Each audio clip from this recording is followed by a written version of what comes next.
Good morning, everyone. Yesterday, we were discussing about divide and conquer algorithms. Divide and conquer, what happens in divide and conquer?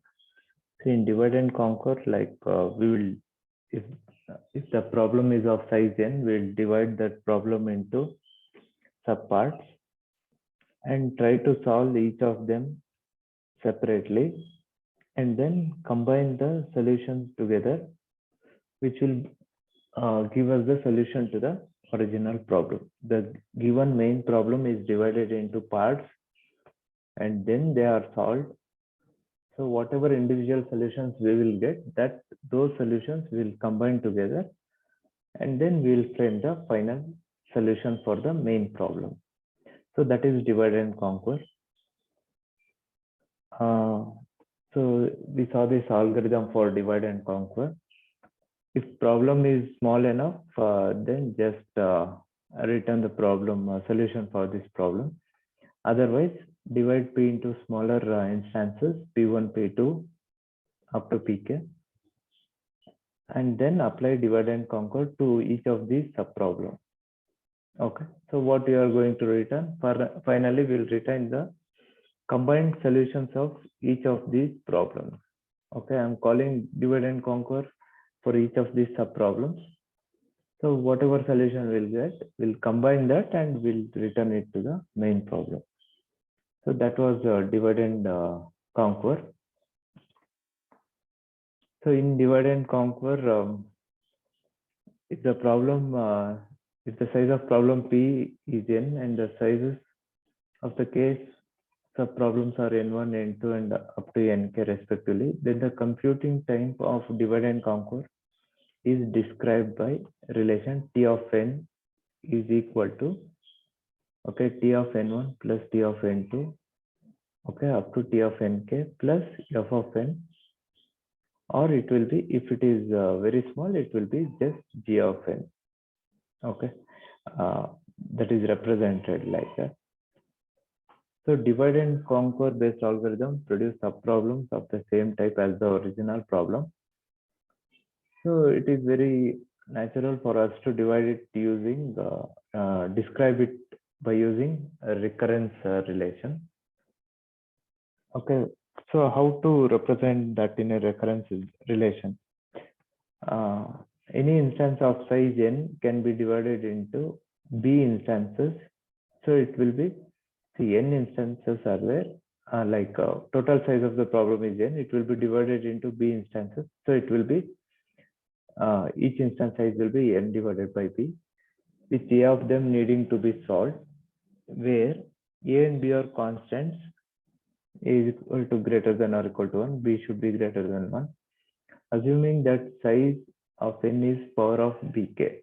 See, obviously you are dividing the problems into b instances, so it's n should be in the power of b itself. The recurrence relation for Tn now will be represented like this. Okay, see, just it is represented in this order. Divide and conquer recurrence relation will be represented in this order.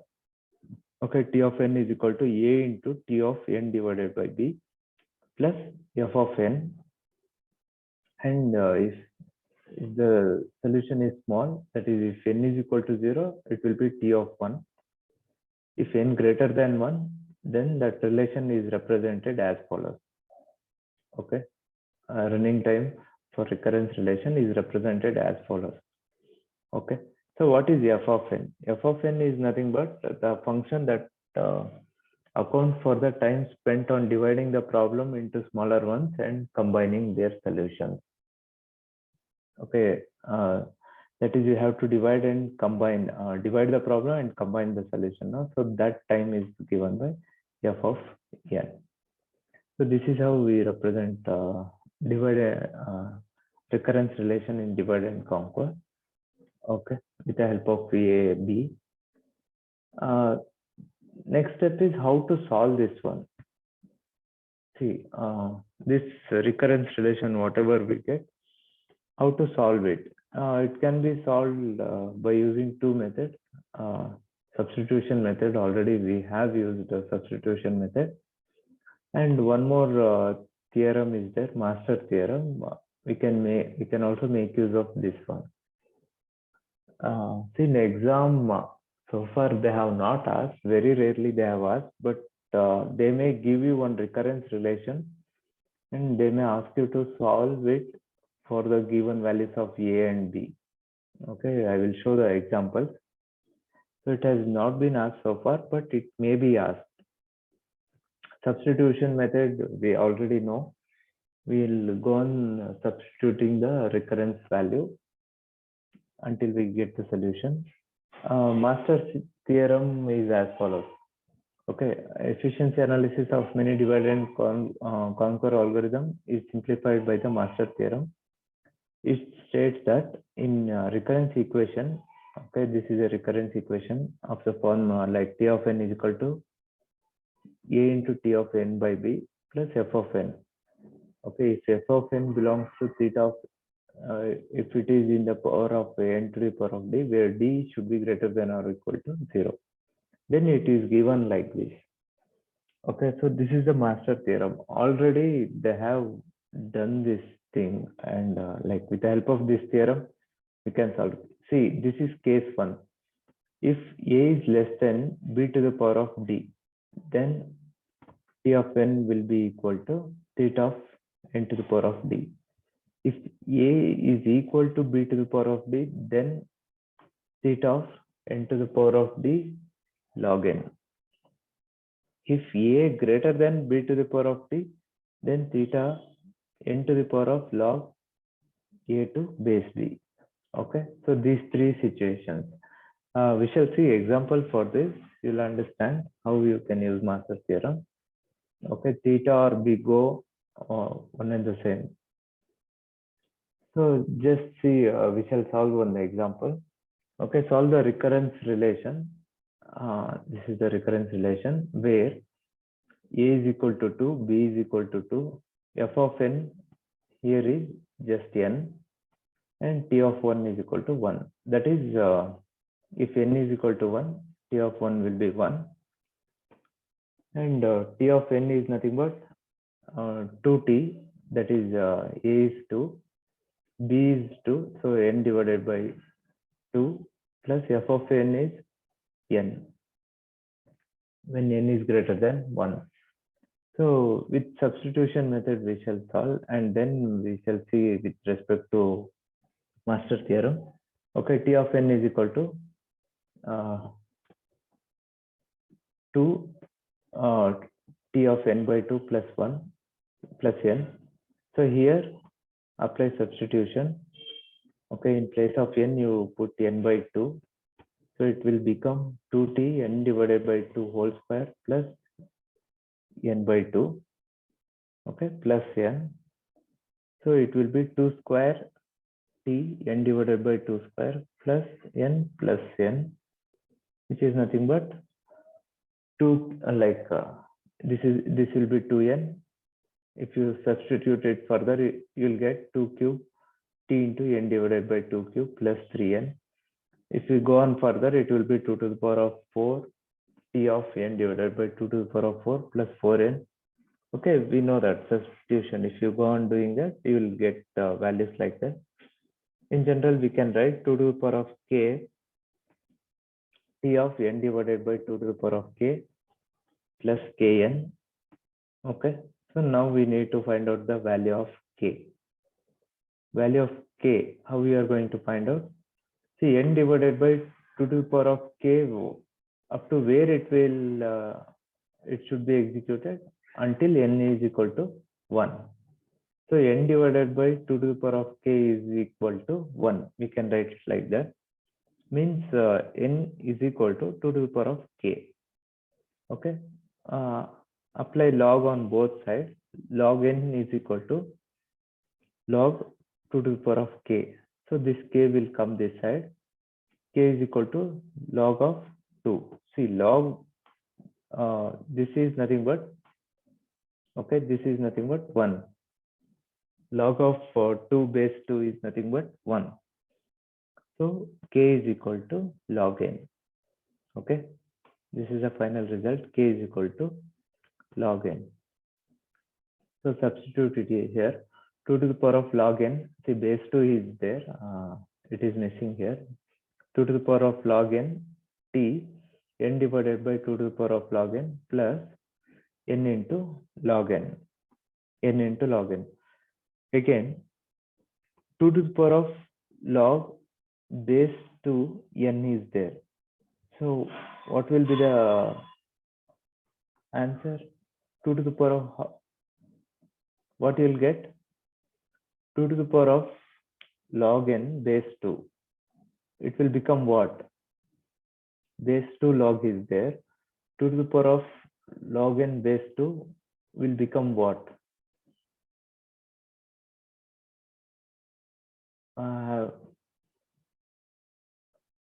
Okay, see, like, have you forgot the log? 2 to the power of log n base 2 will become what? T divided by, again, here also n divided by 2 to the power of log n base 2 is there. This will not change. It will be same. So here 2 to the power of log n base 2 will become log. See, this will become n. Okay, it will become n. 2 to the power of log n base 2 is there.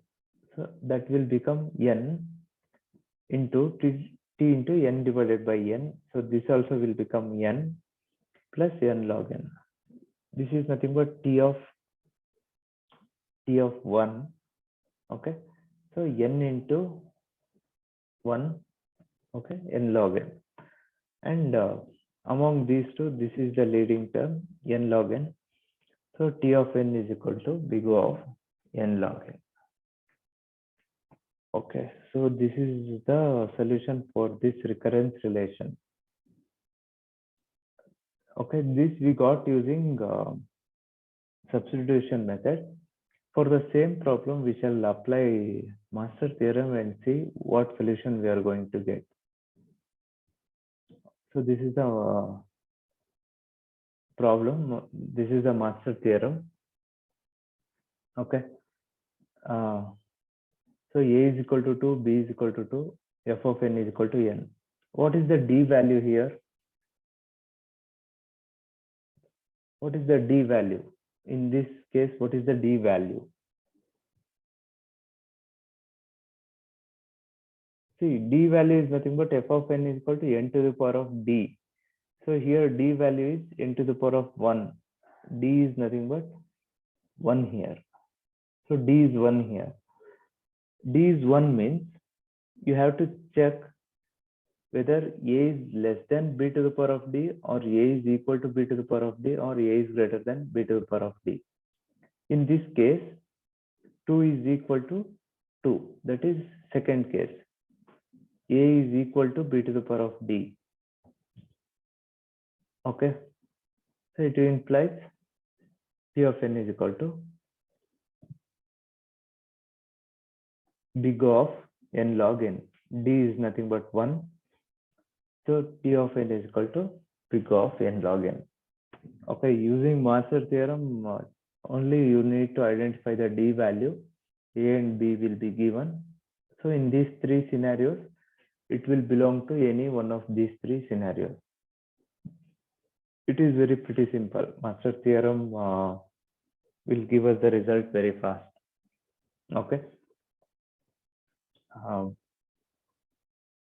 See, all of you once mark your attendance. Okay, yesterday it was missed. So now only mark it. And then we shall see one more example. So solve this recurrence relation. T of n is equal to, where A is equal to 9, B is equal to 3, f of n is equal to 4 to the power 4 n to the power of 6. Okay, so using substitution method, they have not given t of 1. what to do when n is equal to 1, t of 1 is not given. So what to do, how to approach this problem, whether we need t of n or we can proceed without that. Okay, in exam if they have not given t of 1, what you will do? Okay, we shall see how we can solve this thing. So finally t of n is equal to a value is 9 t of n divided by b value is 3 plus 4 into n to the power of 6, and n should be greater than or equal to 3. Okay, so t of n is equal to substitution method. This will become more complicated in this problem. Okay, so in place of n I'm going to apply n divided by 3, so it will be 90 n divided by 3 square plus 4 n to the power of 6 is there, so 4 of n divided by 3 whole to the power of 6. Okay, plus this term. So if you solve it, 9 into 9 t of n divided by 3 square plus, okay, so this 9 I have multiplied here, 9 into 4 of n divided by 3 whole to the power of 6. If you further simplify it, see this 9 into 9 is nothing but 3 to the power of 4. Okay, t into n divided by 3 square plus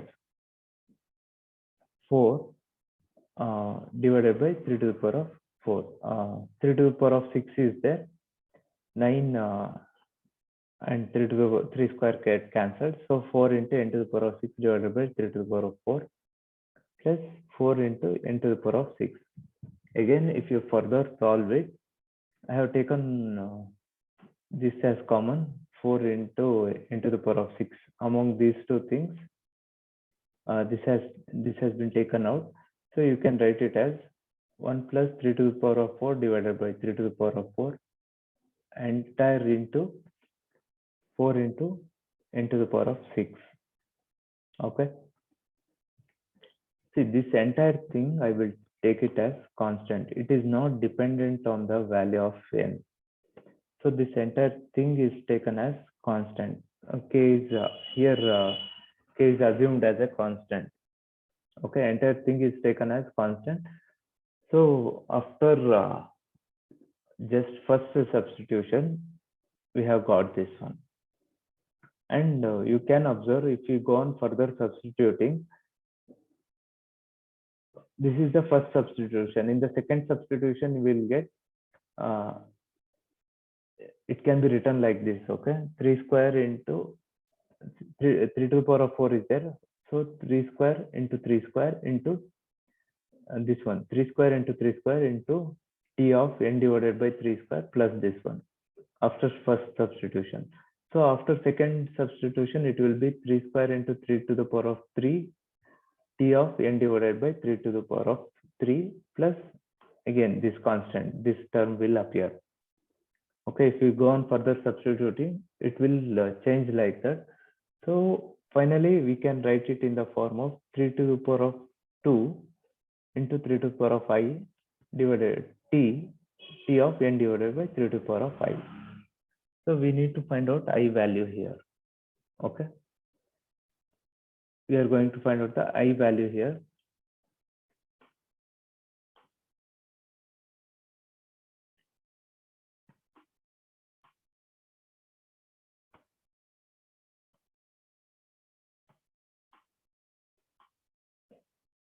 I is nothing but n divided by 3 to the power of I is equal to 1. So n is equal to 3 to the power of 5. Okay, n divided by 3 to the power of 5 is equal to 1. So n is equal to 3 to the power of 5. Apply log base 3. See, I am taking base 3. Why we are taking base 3 here? Because here we have 3 here. Okay, it is varying in the power of 3. So we are taking log base 3. See, the base may be anything. Log is nothing but it's the multiplicative thing. Okay, we want the solution in log form, so and this is in the power is in 3, So log base 3 n, on both sides I will take log. Okay, so I will come this side, I star log base 3 log 3 base 3. So this will become 1.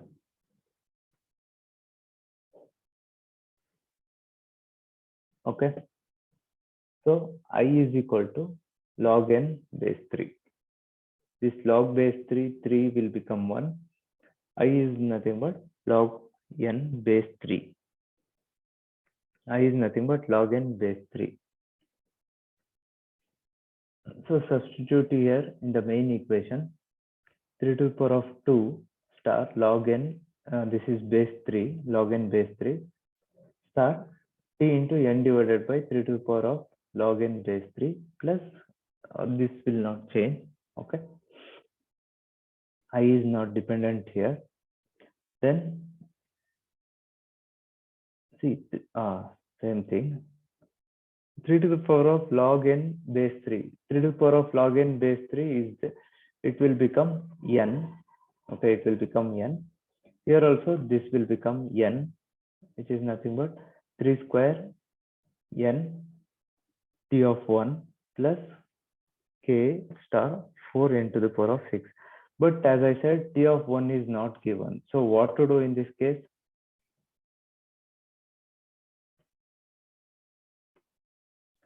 T of n is not given in this problem. What to do here? See, obviously, if n value is 1, here n value is 1 means it is not some time dependent on n. It will be some constant itself. 4, 5, it will be 1, 2, 3, 4, 5, or in some constant value. So this entire thing t of 1, we can take it as some constant c. Okay, 3 square n star c plus k star 4 to the power of n6.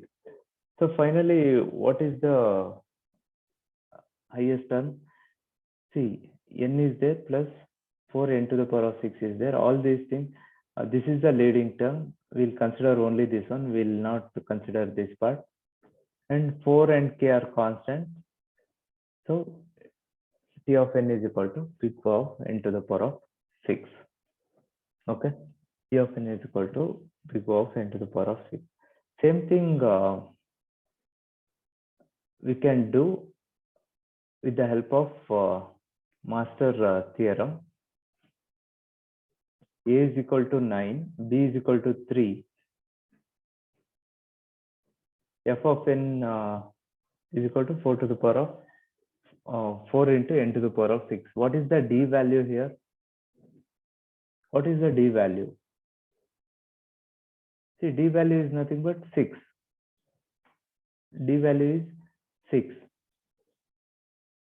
D is equal to 6 means among these three conditions, which condition you will get? A is 9, B is 3. So which condition you are going to get? A is 9 less than, B is nothing but 3 to the power of 6. So this condition we will get, right? A is less than B to the power of 6. So it implies that first case is the solution. So what is the solution? N, D value is 6. So T of n is equal to big O of n to the power of 6. Okay. So if you remember this table, and if you are asked to solve the recurrence relation, instead of going for that complicated substitution method, simply we can use this master theorem, and because it has been solved and they have come up with this thing. So if you just check the values of A, B, and D, easily you can find out to which case it belongs to. Is it clear? In notes, I will give few more problems. If it is asked in exam, and if you remember this thing, first thing is you can identify the solution, and then again go back and using substitution method. If it is given particularly solve using substitution method, then you have to solve by that method itself. Okay, but for verification, you can use this thing and you can verify the result. Okay, so that is recurrence relation. Then we shall start with the algorithms of divide and conquer. First algorithm is binary search. Binary search, almost you have studied it in both semesters, I guess. Binary search is an algorithm which is used to search key elements in the given list of elements. Before you start binary search algorithm, what is the precondition? What should be the state of the array?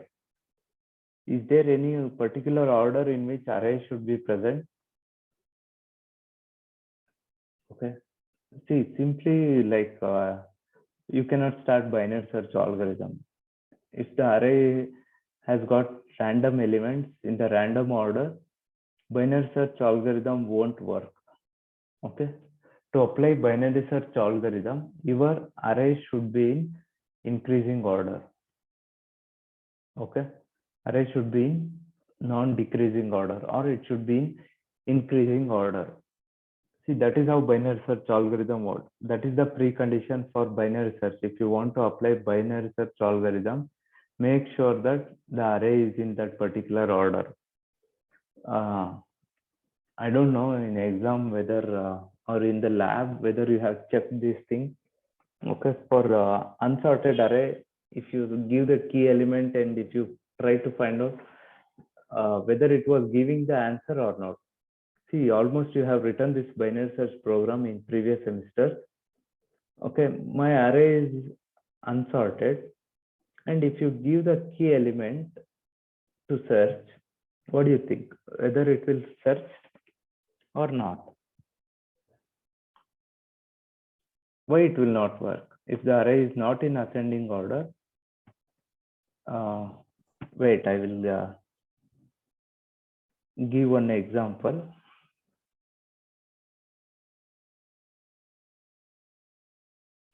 So this is the array. Key element is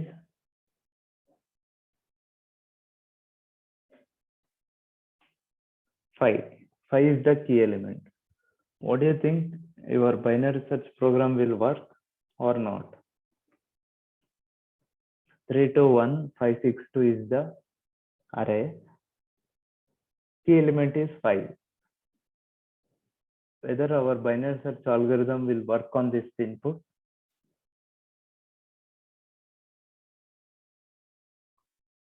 Yes or no?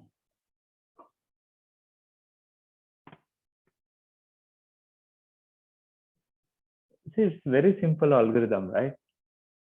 Easily you should be able to tell whether for that input algorithm will work or not.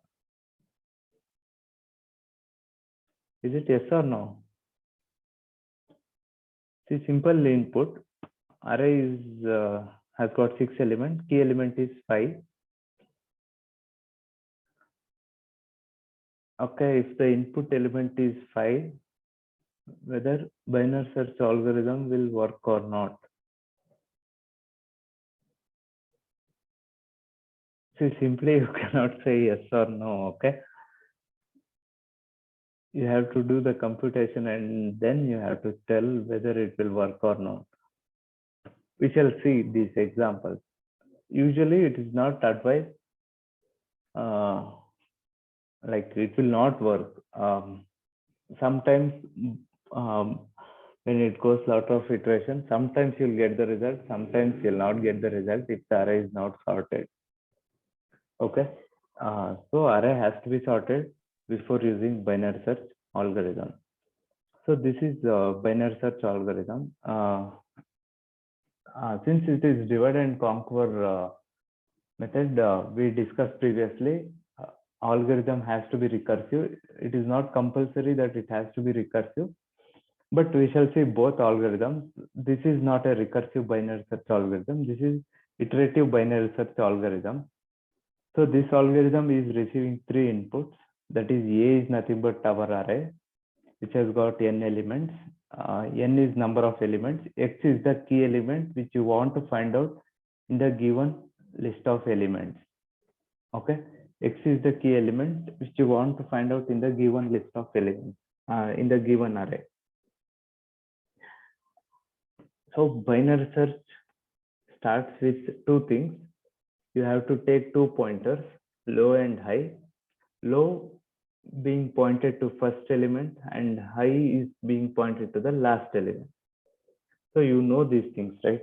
Binary search algorithm means you have to take two pointers, low and high. Low should point to first element and high should point to last element. And then next step is you have to calculate the mid element. Okay, before that you need to check one value, that is this condition.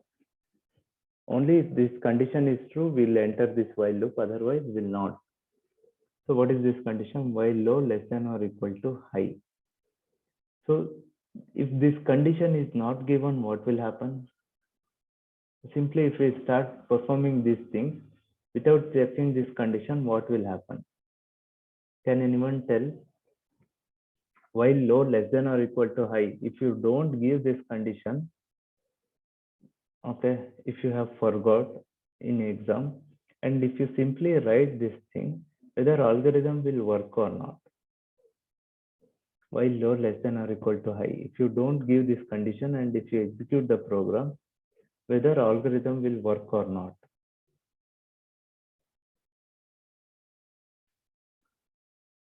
See, you should remember this thing instantly. You should give answers. Okay, now don't think about it. I was like hoping you will know answers for all these things. Okay, low less than or equal to. So this condition is true. In this case, this condition is true because low is pointing to first element, high is obviously pointing to the last element. Okay. Or if I ask like when this condition will fail, can anyone answer? See, when this condition will fail. If this condition fails, what does that mean? Okay, this condition has failed. You are not entering the while loop means what does that mean? What does that indicate? What does that indicate? Okay, this condition has failed and you have come out of while loop means what does that indicate?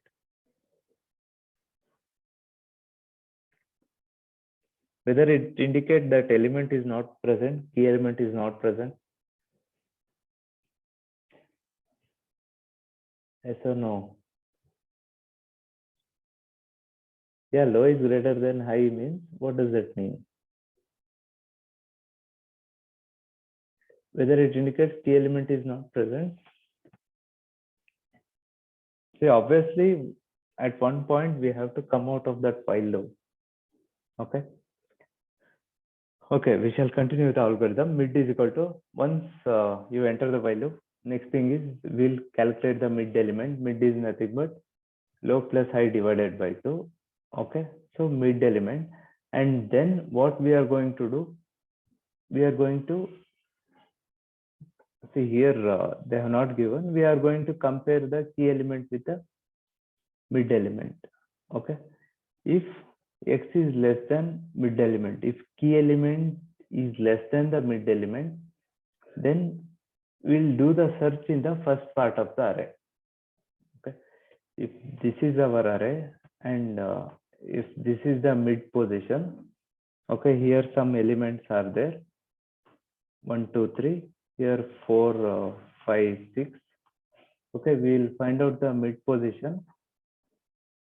If key element is 2, what we'll do, we'll continue the search in the first part of the array. If key element is 7, we'll continue the search in the next part of the array.